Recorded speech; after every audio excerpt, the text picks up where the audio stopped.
bersama Bu Guru Fitria Ros. Hari ini kita akan belajar materi PPKN kelas 5, tema 8, subtema 3 tentang menghargai kegiatan orang lain. Sebelum kita belajar hari ini, kita berdoa terlebih dahulu ya. Oke. Materi yang pertama ini kita akan belajar tentang faktor yang mempengaruhi kegiatan ekonomi. Faktor yang pertama adalah faktor kondisi geografis Indonesia yang beragam. Kenapa sih faktor kondisi geografis Indonesia yang beragam? Karena Indonesia itu berada di antara dua benua dan dua samudra, sehingga Indonesia itu menjadi daerah yang sangat strategis dalam perdagangan dunia. Nah, karena inilah yang mengakibatkan Indonesia itu memiliki ruang yang bisa didatangi oleh negara lain untuk dijadikan kegiatan ekonomi. Lalu yang kedua adalah penyebaran sumber daya alam yang tidak merata. Kalian bisa lihat di sini sumber daya alam kita itu sangat banyak sekali. Ada aluminium, ada aspal, ada batu bara, ada intan, berlian, granit, pasir, tembaga, timah, dan lain sebagainya. Di sini ini penyebarannya itu tidak merata. Jadi misalnya ada yang jual minyak bumi di Sumatera saja, tapi di Pulau Jawa tidak ada yang jual minyak bumi.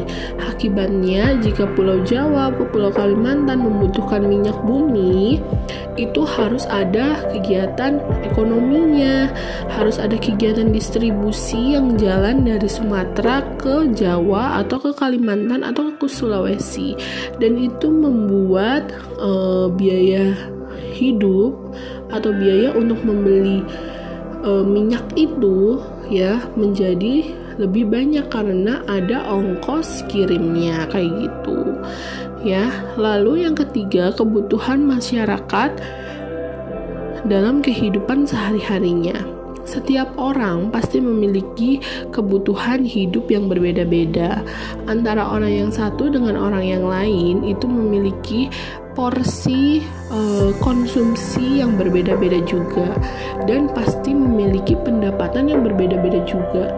Jadi ini sangat mempengaruhi kegiatan ekonomi yang ada di Indonesia.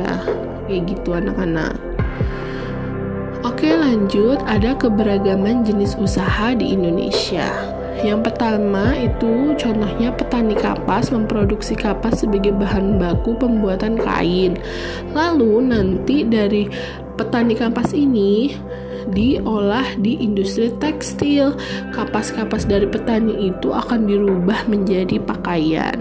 Nah, nanti dari kegiatan di industri itu akan didistribusikan ke pasar-pasar, ke swalayan-swalayan, ke mall-mall, sehingga ada penjual pakaian yang menjual pakaiannya yang sudah jadi itu untuk memenuhi kebutuhan sandang dari manusia dan siap untuk dikonsumsi atau dibeli. Kayak gitu. Ketiga, gambar tersebut menunjukkan bahwa jenis usaha yang dilakukan oleh masyarakat itu saling berhubungan dan pasti saling menguntungkan. Hubungan tersebut membuat masyarakat itu saling tergantung satu sama lainnya. Kenapa? Karena manusia itu adalah makhluk sosial, makhluk yang tidak bisa berdiri sendiri. Dia pasti memerlukan orang lain untuk hidupnya, untuk memenuhi kebutuhan hidupnya. Maka dari itu, kegiatan apapun yang menghasilkan atau kegiatan ekonomi apapun yang menghasilkan pastilah saling bergantung satu dengan yang lainnya. Kayak gitu ya anak-anak. Nah, sikap kita menghargai usaha atau pekerjaan orang lain. Yang pertama, kita harus membayar ongkos angkutan umum sesuai dengan aturan yang berlaku. Misalnya kamu dari rumahmu ke PGC, harganya misalnya 5.000, ya kamu harus bayar 5.000. Jangan nawar, bang saya kan naiknya dari situ bang, masa bayarnya harus 5.000, kayak gitu nggak boleh. Karena bagaimanapun kita harus menghargai usaha orang lain yang sudah mau mengantarkan kita naik angkutan umum itu, oke? Lalu membayar upah pegawai tepat waktu. Kalau kamu nanti jadi bos, hendaknya kamu membayar upahnya itu harus tepat waktu. Misalnya gajiannya tanggal 1 misalnya. Ya tanggal 1 atau tanggal 2 paling lambat itu kamu harus sudah membayar upahnya. Kenapa? Karena pegawai yang bekerja itu pasti membutuhkan uang untuk membiayai hidup keluarganya. Kalau misalnya kalian menunda-nunda mereka mendapatkan gaji, pasti mereka juga akan berpikir gimana caranya untuk membayar atau memenuhi kehidupan keluarganya. Kayak gitu ya anak-anak. Nah, yang ketiga, memberikan penghargaan atas pekerjaan atau usaha orang lain dengan mengucapkan pujian atau terima kasih. Jadi, menghargai usaha orang itu tidak harus dengan uang, namun dengan pujian dan ucapan terima kasih itu sebenarnya bisa, tapi tergantung dengan usaha yang dia kerjakan. Kalau usaha yang dia kerjakan itu hanya sedikit atau tidak memerlukan waktu, pikiran, tenaga, kamu ucapkan dengan pujian dan terima kasih aja sudah cukup. Tapi kalau dia harus menggunakan waktu, pikiran, usaha kerja mereka kayak gitu, meninggalkan keluarganya, meninggalkan waktu-waktunya untuk keperluan lain dan hanya mementingkan kalian harus memberikan bonus lebih dong kepada pekerja itu supaya mereka bekerja lebih semangat kayak gitu. Dan yang keempat, melakukan persaingan secara sehat dengan memberikan kesempatan dan kepercayaan kepada orang lain. Jadi kalau misalnya kita lagi punya usaha, terus di depan kita ada usaha juga yang sama atau yang berbeda, kita harus saling mensupport, bukan malah saling menjatuhkan. Jadi bersaing itu biarlah secara sehat, jangan secara yang tidak baik. Kayak gitu ya anak-anak. Oke, lanjut. Kesadaran menghargai keberagaman sosial budaya di Indonesia. Keberagaman sosial budaya yang menjadi ciri khas dan kekayaan bangsa harus kita jaga bersama demi persatuan dan kesatuan. Indonesia itu pernah terjadi perselisihan loh dulu. Nah, contohnya adalah perselisihan suku Dayak dan suku Madura di Kalimantan Tengah tahun 2001. Hal ini membuat Indonesia itu menjadi sedikit pecah belah karena dua suku ini. Nah, untuk menjaga agar Indonesia tidak berselisih lagi, maka harus menumbuhkan rasa apa? Ya, ini adalah contoh dari pertempuran waktu itu ya antara suku Dayak dan suku Madura. Tapi alhamdulillah sekarang sudah aman ya, sudah tidak ada lagi perselisihan. Jadi rasa mau berteman dan bekerja sama dengan siapapun tanpa memandang suku, ini nih yang kalian harus harus perhatikan anak-anak. Kalau bermain, kalau mengenal teman itu jangan sampai memandang suku, ras, dan agama.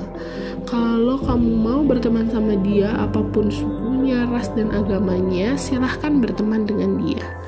Tapi kalau kamu emang gak mau berteman sama dia, ya udah jauhkan saja. Tapi jangan pernah membilang, dia kan agamanya Kristen, saya kan Islam, saya tidak mau berteman sama dia. Jangan sekali-sekali bilang seperti itu. Karena Indonesia ini memiliki semboyan yaitu Bhinneka Tunggal Ika, yang mau tidak mau kalian harus patuh. Karena kita ini terdiri dari negara kepulauan ya, berpulau-pulau, dan kita itu harus saling menghargai dan menyayangi kayak gitu. Dan yang kedua, kalian itu harus mau mempelajari budaya daerah lain untuk menambah pengetahuan dan keterampilan kalian. Jadi jangan mentang-mentang kalian dari Betawi nih, kalian gak mau mempelajari daerah dari Jawa, dari Sumatera, kayak gitu, jangan.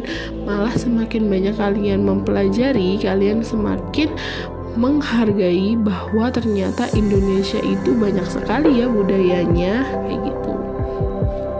Nah, yang ketiga, kalian turut serta dalam upaya memelihara dan melestarikan budaya dari seluruh Indonesia ya, serta mensukseskan pergelaran seni budaya daerah lain, kayak gitu ya anak-anak. Nah, apa sih manfaat jika kita mengembangkan sikap saling menghargai? Yang pertama pasti kita terhindar dari perselisihan ya, apalagi perselisihan antar suku bangsa. Yang kedua, mewujudkan kerukunan dan persatuan di antara sesama bangsa Indonesia, pasti dong. Yang ketiga, menumbuhkan rasa cinta pada tanah air. Yang keempat, menjadi modal untuk keberhasilan pembangunan negara, kayak gitu anak-anak. Oh iya, materinya sudah habis. Kita ucapkan alhamdulillahirabbil alamin. Mudah-mudahan ilmu yang Bu Guru berikan hari ini bermanfaat untuk kalian semuanya ya. Terima kasih sudah menonton video Bu Guru dari awal sampai akhir. Bagi kalian yang baru datang ke channel Bu Guru, jangan lupa di subscribe, di like, dan di share ke teman-teman kalian supaya teman-teman kalian juga makin pinter sama seperti kalian. Oke, Bu Guru akhiri. Wassalamualaikum warahmatullahi wabarakatuh. Sampai bertemu di video Bu Guru selanjutnya.